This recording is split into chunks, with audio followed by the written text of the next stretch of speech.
Clip number 1371۔ اس clip میں آپ قرآن پاک کی سورہ حامیم سجدہ کی آیت نمبر 33 کی تلاوت، ترجمہ اور تفسیر قرآن صراط الجنان سماعت فرمائیں گے۔ بسم اللہ الرحمن الرحیم۔ ترجمہ: اللہ کے نام سے شروع جو نہایت مہربان رحمت والا ہے۔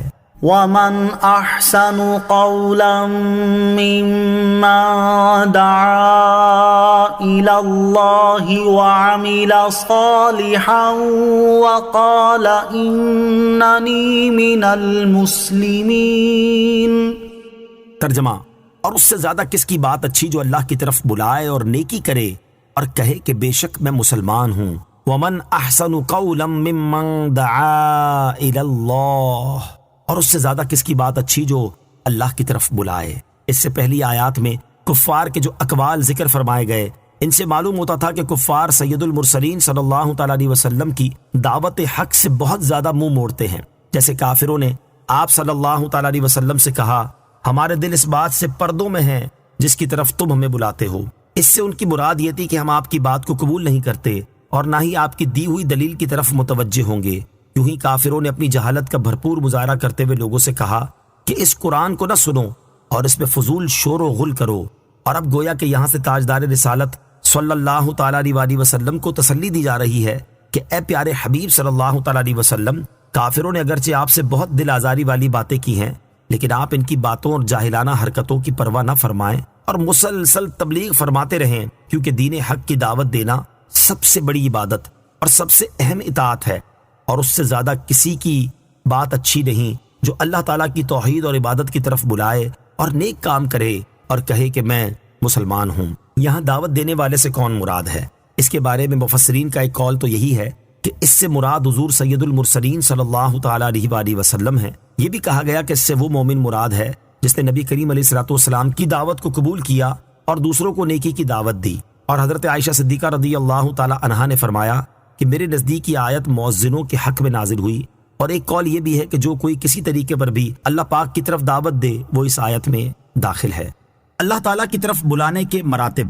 یاد رہے کہ اللہ تعالیٰ کی طرف بلانے کے کئی مرتبے ہیں۔ پہلا مرتبہ انبیاء کرام علیہ الصلوۃ والسلام کا دعوت دینا، کیونکہ یہ معجزات، حجتوں، دلیلوں اور تلوار سبھی طریقوں کے ساتھ لوگوں کو اللہ تعالیٰ کی طرف بلاتے ہیں۔ یہ مرتبہ انبیاء کرام علیہ الصلوۃ والسلام ہی کے ساتھ خاص ہے۔ دوسرا مرتبہ علماء کرام کا دعوت دینا، یہ فقط حجتوں اور دلائل کے ساتھ لوگوں کو اللہ تعالیٰ کی طرف دعوت دیتے ہیں۔ اور علماء تین طرح کے ہوتے ہیں۔ نمبر 1، اللہ تعالیٰ کی ذات کی معرفت رکھنے والے۔ نمبر 2، اللہ تعالیٰ کی صفات کی معرفت رکھنے والے۔ نمبر 3، اللہ پاک کے احکام کو جاننے والے۔ تیسرا مرتبہ مجاہدین کا دعوت دینا، یہ کفار کو تلوار کے ساتھ اللہ پاک کی طرف بلاتے ہیں اور ان سے جہاد کرتے رہتے ہیں یہاں تک کہ وہ دین میں داخل ہو جائیں اور طاعت قبول کر لیں۔ چوتھا مرتبہ اذان دینے والوں کا ہے، کیونکہ یہ اذان دے کر لوگوں کو اللہ کریم کی عبادت یعنی نماز کے لیے بلاتے ہیں۔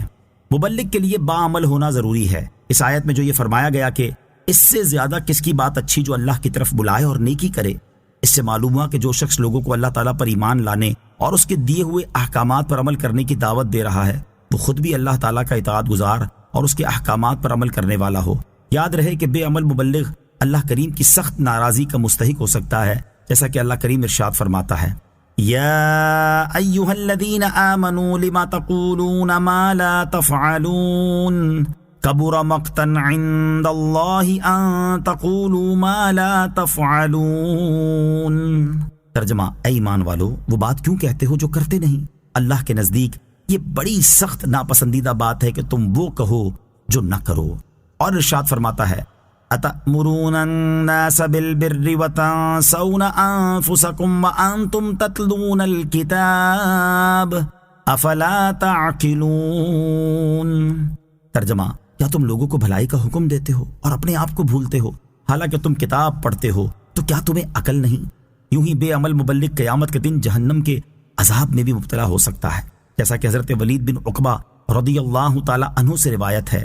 نبی پاک صلی اللہ تعالی علیہ وسلم نے ارشاد فرمایا، جنت والوں میں سے کچھ لوگ جہنم والوں میں سے کچھ لوگوں کی طرف جائیں گے تو ان سے کہیں گے، اللہ تعالیٰ کی قسم، ہم تو اسی وجہ سے جنت میں داخل ہو گئے جو تم ہمیں سکھاتے تھے، لیکن تم کس وجہ سے جہنم میں داخل ہوئے؟ وہ کہیں گے، ہم جو تمہیں کہتے تھے وہ خود نہیں کرتے تھے۔ حضرت اسامہ بن زید رضی اللہ تعالی عنہ سے روایت ہے۔ رسول کریم صلی اللہ تعالی علیہ وآلہ وسلم نے ارشاد فرمایا، قیامت کے دن ایک شخص کو لا کر دوزخ میں جھونک دیا جائے گا، اس کی انتڑیاں اس کے پیٹ سے نکل کر بکھر جائیں گی، اور وہ ان کے ساتھ اس طرح چکر کاٹ رہا ہوگا جس طرح گدھا چکی کے گرد چکر کاٹتا ہے۔ جہنمی اس کے گرد اکٹھے ہو جائیں گے اور کہیں گے، اے فلاں شخص، کیا بات ہے؟ کیا تم ہمیں نیکی کا حکم نہیں دیتے اور برائی سے نہیں روکتے تھے؟ وہ کہے گا، کیوں نہیں، میں تمہیں تو نیکی کا حکم دیتا تھا لیکن خود نیک عمل نہیں کرتا تھا، اور میں تمہیں تو برے کاموں سے روکتا تھا لیکن خود برے کام کرتا تھا، اسی وجہ سے مجھے جہنم میں ڈال دیا گیا ہے۔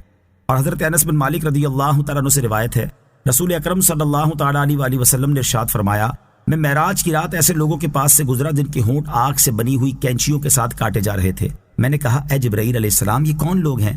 انہوں نے عرض کی، یہ آپ کی امت میں سے وہ لوگ ہیں جو خطیب یعنی عالم، واعظ اور شاعر تھے۔ یہ لوگوں کو تو نیک کام کرنے کا حکم دیتے لیکن اپنے آپ کو بھول جاتے تھے، حالانکہ یہ قرآن مجید کی تلاوت کرتے تھے، تو کیا انہیں عقل نہیں تھی؟ لہٰذا ہر مبلغ کو چاہیے کہ لوگوں کو نیک کاموں کا حکم دینے اور برے کاموں سے منع کرنے کے ساتھ ساتھ خود بھی نیک کام کرے اور برے کاموں سے باز رہے، تاکہ اللہ تبارک و تعالیٰ کی ناراضی اور جہنم کے عذاب سے محفوظ رہے۔ اللہ کریم ہر مسلمان کو نیک اور باعمل مبلغ بننے کی توفیق عطا فرمائے۔